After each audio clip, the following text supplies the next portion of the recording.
Friends, welcome to my channel Shiksha Saar. मैं ममता दुबे आप लोगों के लिए नया वीडियो लेकर के आई हूँ। आज हम बीएससी सेकेंड ईयर का जूलॉजी का यूनिट 1 से लेकर के यूनिट 5 तक कुछ इम्पोर्टेंट क्वेश्चन देखेंगे जो आपको परीक्षा के लिए इम्पोर्टेंट होंगे। तो उन क्वेश्चन में सबसे पहला हमने यूनिट 1 का पहला क्वेश्चन देखा, कॉन्ट्रीब्यूशन ऑफ सुश्रुत का योगदान। तो ये सुश्रुत का योगदान, आप सुश्रुत के बारे में आप पढ़ करके जाइए। एक और साइंटिस्ट का है, उसमें चरक का भी है और सुश्रुत का। तो सुश्रुत का आप तैयार कर लीजिए। सेकंड क्वेश्चन जैसा है कि सेकंड चैप्टर जो है उसमें बायोमोलिक्यूल्स है, बायोकेमिस्ट्री में बायोमोलिक्यूल्स के बारे में है। तो व्हाट इज बायोमोलिक्यूल्स, यदि इस तरह का क्वेश्चन यदि आपको परीक्षा में आता है तो आपको बायोमोलिक्यूल्स में आपको carbohydrate, lipid, protein, nucleic acid, इनके बारे में थोड़ा थोड़ा आपको शॉर्ट में समझाना पड़ेगा। ये थोड़ा सा डिटेल में हो जाएगा। तो व्हाट इज बायोमोलिक्यूल्स, बायोमोलिक्यूल्स क्या है या जैव अणु क्या है, समझाइए। तो आपको इसमें बायोमोलिक्यूल्स में कार्बोहाइड्रेट के बारे में भी एक क्वेश्चन बन सकता है, जिसमें हम मोनोसैकेराइड्स के बारे में क्वेश्चन आ सकता है। जैसे क्वेश्चन नंबर 3 है monosaccharide. What is monosaccharide, what is monosaccharide.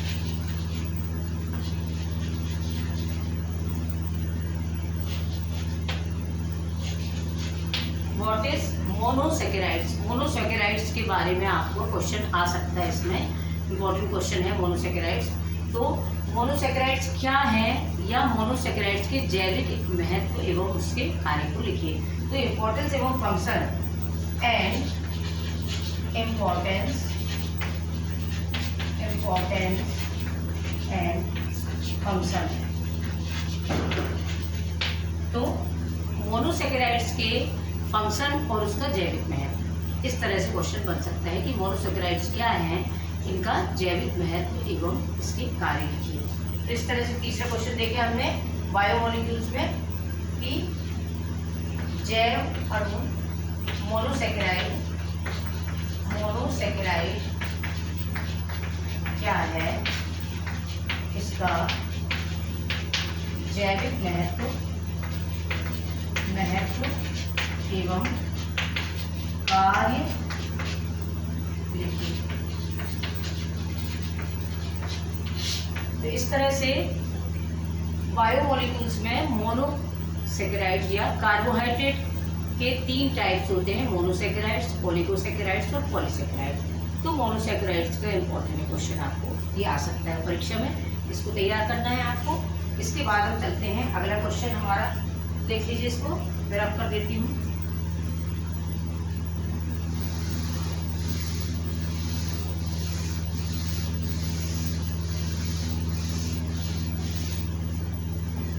इसमें आगे प्रोटीन के बारे में दिया है। तो प्रोटीन के स्ट्रक्चर, उसका स्ट्रक्चर के बारे में थोड़ा सा आपको क्वेश्चन बन सकता है कि प्रोटीन का स्ट्रक्चर एवं उसके फंक्शन, उसकी केमिकल स्ट्रक्चर कैसा है, प्रोटीन का कैसा बना होता है, कैसा होता है प्रोटीन। तो प्रोटीन का स्ट्रक्चर आपको देखना है, केमिकल स्ट्रक्चर ऑफ प्रोटीन। अगला क्वेश्चन आपको 4 number, chemical structure of protein. Protein की रासायनिक संरचना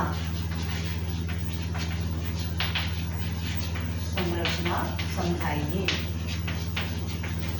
इस तरह से प्रोटीन की रासायनिक संरचना में एक क्वेश्चन आ सकता है। इसके बाद हमारा नेक्स्ट फैटी एसिड में आपको अनसैचुरेटेड और सैचुरेटेड फैटी एसिड्स में डिफरेंस आ सकता है। तो डिफरेंस बिटवीन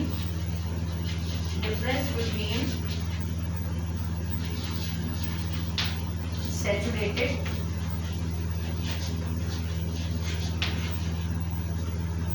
एंड अनसैचुरेटेड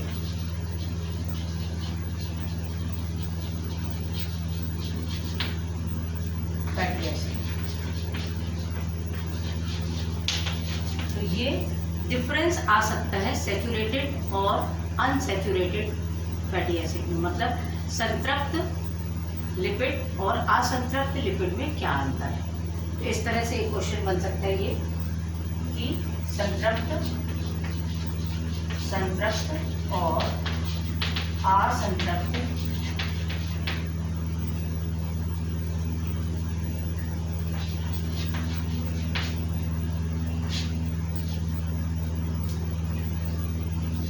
क्षीय अम्ल में अम्ल। तो इस तरह से एक क्वेश्चन ये बन सकता है। अब अगला क्वेश्चन हमारा क्या बनेगा, अगला पार्ट है आपका न्यूक्लिक एसिड। तो न्यूक्लिक एसिड में भी आपका न्यूक्लिक एसिड दो तरह के होते हैं, डीएनए और आरएनए। तो difference between DNA and RNA. अगला क्वेश्चन में भी डिफरेंस बिटवीन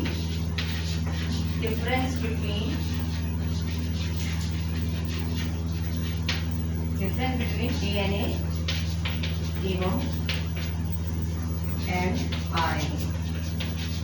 ये क्वेश्चन में आपको इस तरह से आ सकता है कि न्यूक्लिक एसिड, या ऐसा भी आ सकता है कि न्यूक्लिक एसिड क्या है, इनमें डिफरेंस क्या है। तो डीएनए और आरएनए दो तरह के न्यूक्लिक एसिड होते हैं, डीएनए और आरएनए, इनमें डिफरेंस भी आ सकता है परीक्षा में। इसके बाद अगला क्वेश्चन हमारा बनेगा पीएच वैल्यू। पीएच मान में आपको पीएच मान क्या होते हैं इनके बारे में आप समझाएंगे। इस तरह से ये क्वेश्चन हमने देखा इस चैप्टर में बायोमोलिक्यूल्स में। इस तरह इतने क्वेश्चन की आपको तैयारी करनी है, देख लीजिए इनको।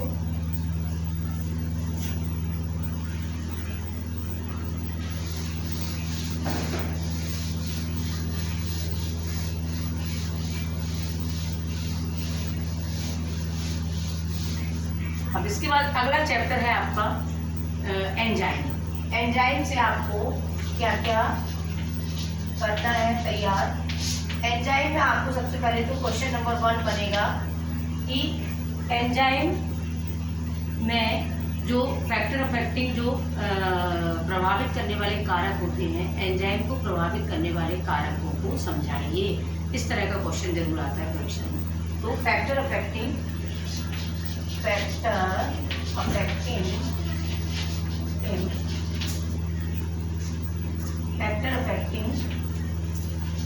Enzymatic activity.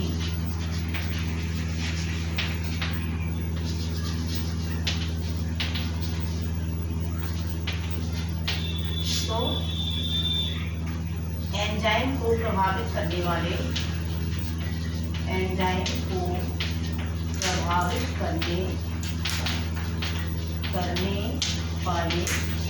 कारकों को समझाइए। इस तरह से क्वेश्चन बनेगा इसका एंजाइम का। और एक क्वेश्चन और बनेगा को एंजाइम। व्हाट इज को एंजाइम? व्हाट इज को एंजाइम? ये वाला क्वेश्चन भी आपका एक आ सकता है। इस तरह से हमने एंजाइम वाला क्वेश्चन भी देख लिया। इसके आगे देखते हैं हम आगे। अगला आपका जो पार्ट है उसमें आपको प्रोटीन के बारे में दिया है और कार्बोहाइड्रेट के बारे में दिया है। अगली यूनिट में देखेंगे हम। अभी ये एंजाइम वाली यूनिट देखा हमने, तो 1 मिनट।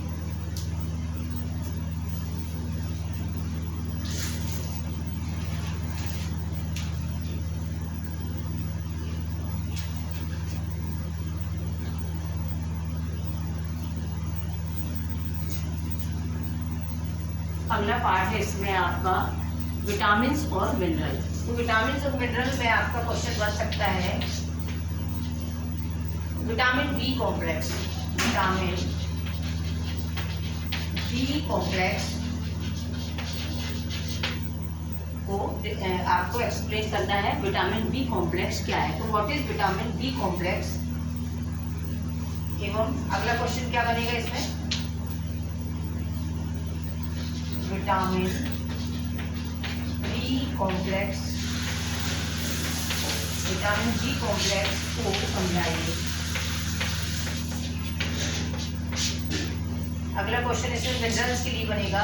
मिनरल्स में आ जाएगा आपका कि डेफिशिएंसी रोग, जो खनिज तत्व होते हैं जैसे आयरन है, कॉपर है, आपका मैग्नीज है, मैग्नीशियम है, कैल्शियम है, सोडियम है, इनकी कमी से होने वाले रोग, तो डेफिशिएंसी डिजीज। तो minerals deficiency, minerals deficiency disease मतलब इनकी डेफिशिएंसी से कौन कौन से रोग भी हो सकते हैं, उनकी डेफिशिएंसी से क्या हमारी बॉडी में प्रभाव पड़ता है। तो ये क्वेश्चन बन सकता है खनिज तत्वों की कमी से, खनिज तत्वों की कमी से होने वाले प्रभाव।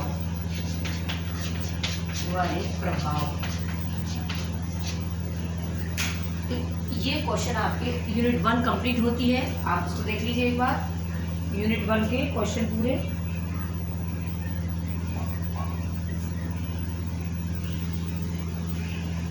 अब मैं रब कर दूं इनको। अब सेकेंड यूनिट में आ जाते हैं हम। यूनिट 2 में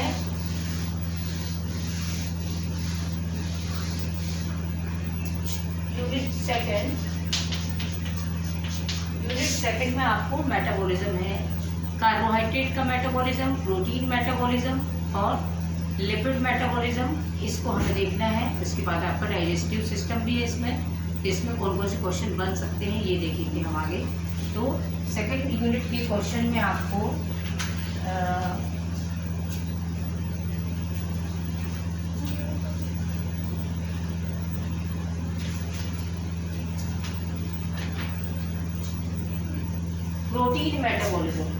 प्रोटीन मेटाबॉलिज्म में आपका एक पहला क्वेश्चन बनेगा, प्रोटीन के मेटाबॉलिज्म में ऑर्निथिन साइकिल या उसको हम यूरिया साइकिल भी कहते हैं या हेंसलेट साइकिल भी कहा जाता है उसको। तो ये एक क्वेश्चन बनेगा मेटाबॉलिज्म में, प्रोटीन के मेटाबॉलिज्म में। तो प्रोटीन मेटाबॉलिज्म करके भी क्वेश्चन आ सकता है। तो प्रोटीन मेटाबॉलिज्म के अंदर ही इस साइकिल को समझाया जाता है। तो पहला क्वेश्चन इसमें बनेगा आपका first question, protein metabolism. Describe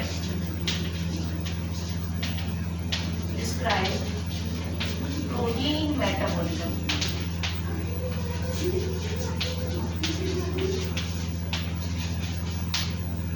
इसी में सेकंड क्वेश्चन आ जाएगा आपका, व्हाट इज प्रोटीन उपापचय को समझाइए। प्रोटीन उपापचय को समझाइए। सेकंड क्वेश्चन बनेगा आपका, what is ornithine cycle. Ornithine cycle को यूरिया साइकिल भी कहा जाता है और यूरिया साइकिल, इस तरह से क्वेश्चन आपका सेकंड बनेगा कि ऑर्निथिन साइकिल, ऑर्निथिन चक्र या यूरिया चक्र को समझाइए। इस तरह से आपका ये क्वेश्चन बनेगा प्रोटीन मेटाबॉलिज्म में ऑर्निथिन चक्र का। थर्ड क्वेश्चन है, protein synthesis. Describe the protein synthesis.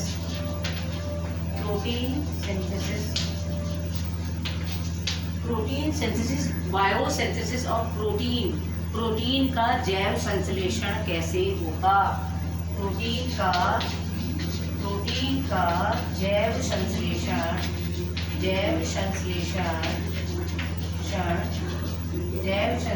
समझाइए। तो ये क्वेश्चन आपका बनेगा सेकंड यूनिट में। कितने क्वेश्चन हैं।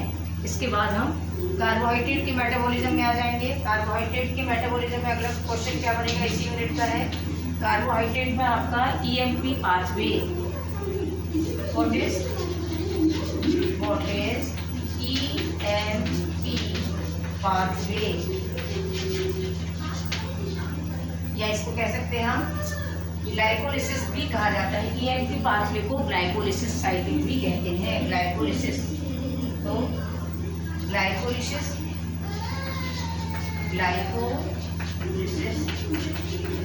ग्लाइकोलिसिस या EMP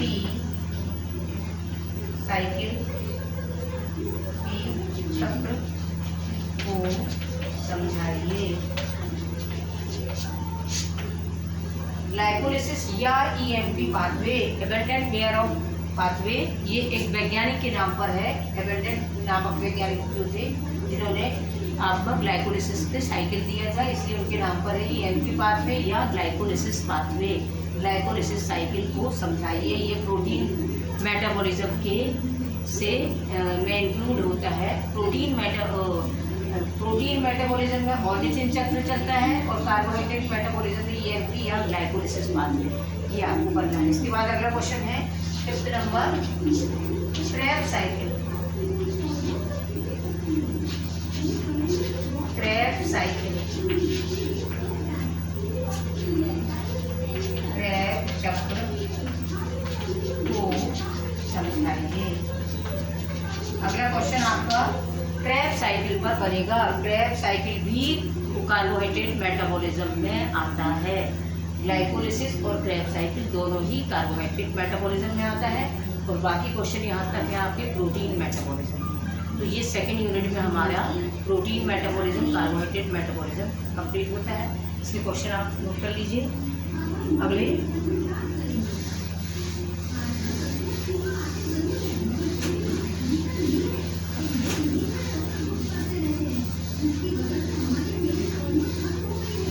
एक दो क्वेश्चन और बनेंगे इस यूनिट से। एक दो क्वेश्चन में आपका डाइजेस्टिव जो साइकिल है हमारी, डाइजेस्टिव साइकिल में बाइल जूस और आपका पैनक्रियाटिक जूस, तो इनमें किस तरह से इनका क्या महत्व है, जो किस तरह से पाचन में ये अपनी भूमिका निभाते हैं, बाइल जूस और पैनक्रियाटिक जूस। तो अगला क्वेश्चन इसमें बन जाएगा आपका 6 number, role of pancreatic juice and bile juice in digestive system या digestive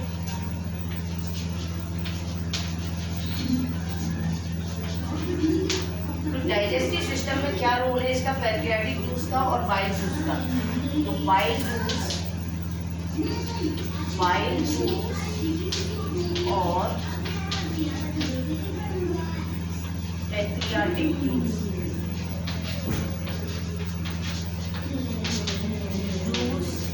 का महत्व पाचन में समझाइए।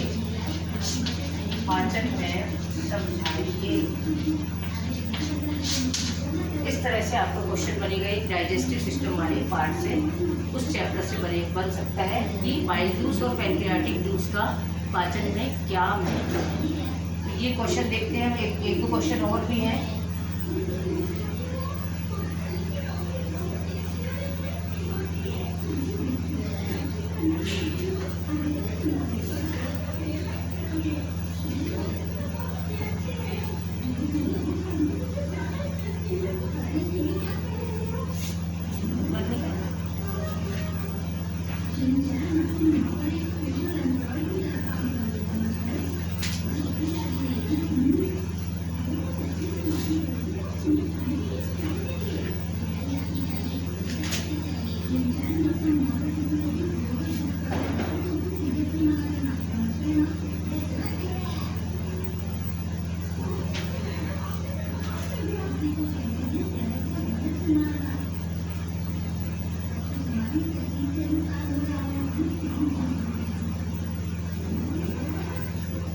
छोटी आंत, अगला क्वेश्चन बन सकता है इसमें, छोटी आंत में भोजन का अवशोषण किस तरह से हो सकता है।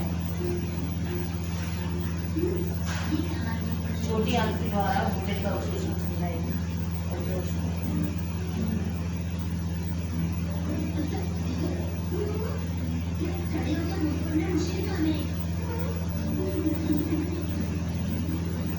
फूड एब्जॉर्प्शन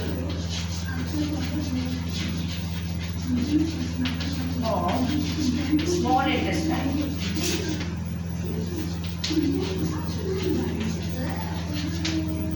छोटी आंत में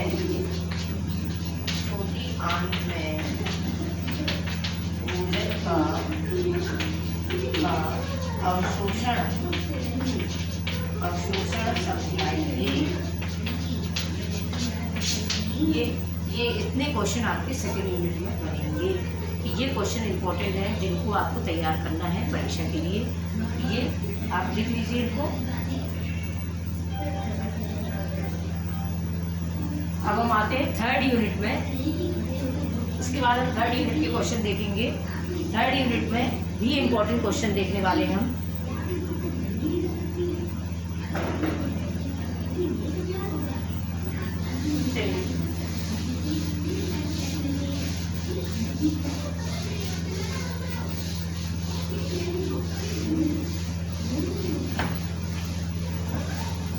यूनिट थर्ड,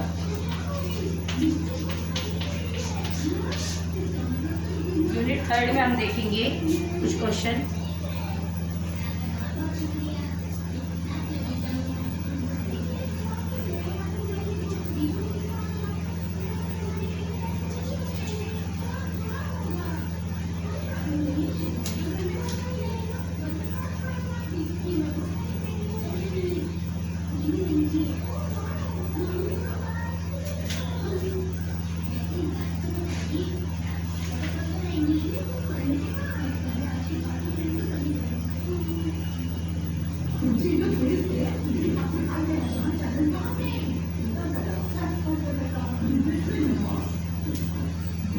थर्ड यूनिट में हम देखेंगे पहला क्वेश्चन नंबर 1,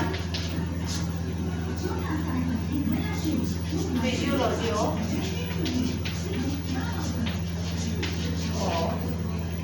रेस्पिरेटरी।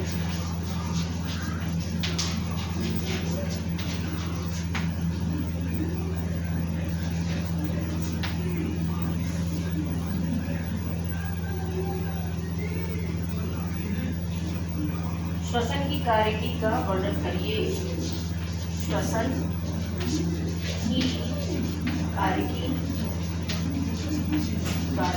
का वर्णन करिए। तो फिजियोलॉजी हम देखेंगे इसमें। फिजियोलॉजी में कि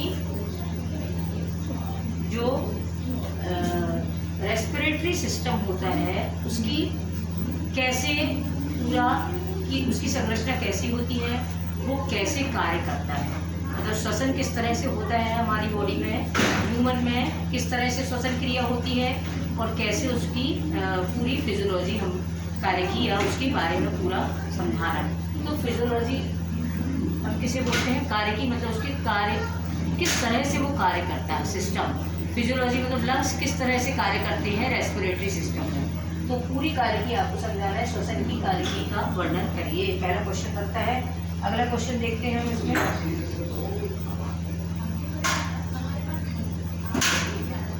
respiratory system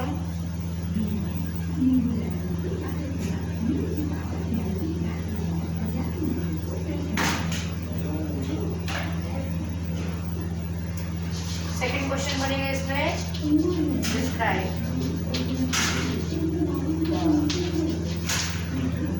formation of urea, मतलब यूरिया निर्माण की विधि को समझाइए। यूरिया निर्माण इन लिवर। तो यकृत में यूरिया निर्माण की क्रिया को समझाइए।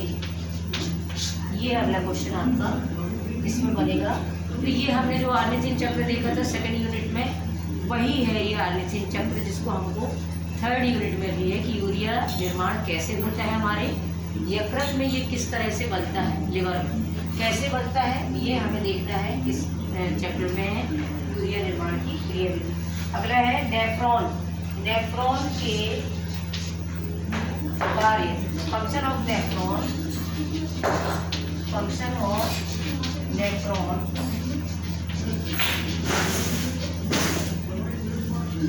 नेफ्रॉन के कार्य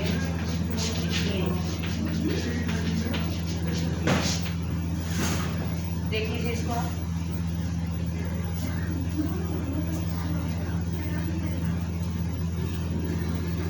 इसको रब कर देते हैं।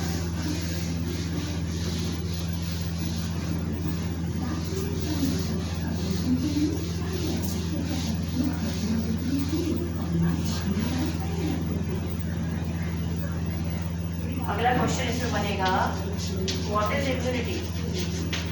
What is immunity? इम्यूनिटी प्रतिरक्षा, प्रतिरक्षा क्या है?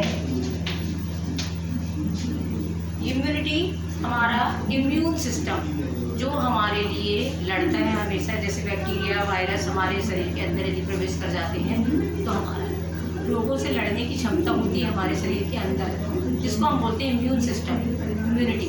तो व्हाट इज इम्यूनिटी, इससे एक क्वेश्चन बनेगा आपका कि इम्यूनिटी क्या है, इम्यूनिटी को समझाना है इसमें। अगला क्वेश्चन इसमें बनेगा, T cell and B cell. T cell T कोशिकाओं, कोशिकाएं और बी कोशिकाएं क्या है, इन्हें संक्षिप्त में समझाएंगे।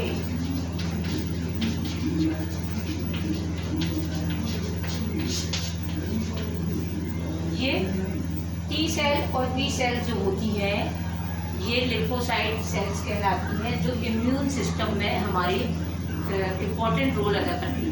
इम्पोर्टेंट रोल होता है इनका टी सेल और बी सेल का, यही हमारे शरीर की इम्यूनिटी को की जो भी बाहर से अटैक होता है उसका फंक्शन करती है और कार्य करती है, और ये हमारे शरीर की रक्षा करती है। तो टी सेल और बी सेल क्या है उनके बारे में आपको लिखना है। ये यहाँ होते हैं हमारे तीनों यूनिट के क्वेश्चन। एंड अब हम अगले वीडियो में आपको 4th यूनिट और 5th यूनिट के क्वेश्चन समझाएंगे। सॉरी, तो मैं आगे वाले नेक्स्ट वीडियो में आपको 4th यूनिट और 5th यूनिट के क्वेश्चन बताऊंगी। यदि आपको मेरा चैनल अच्छा लगता है तो इसको सब्सक्राइब जरूर करिए और लाइक ज़रूर करिए और शेयर ज़रूर करिए कि और भी बच्चों तक ये पहुंच सके। Thank you.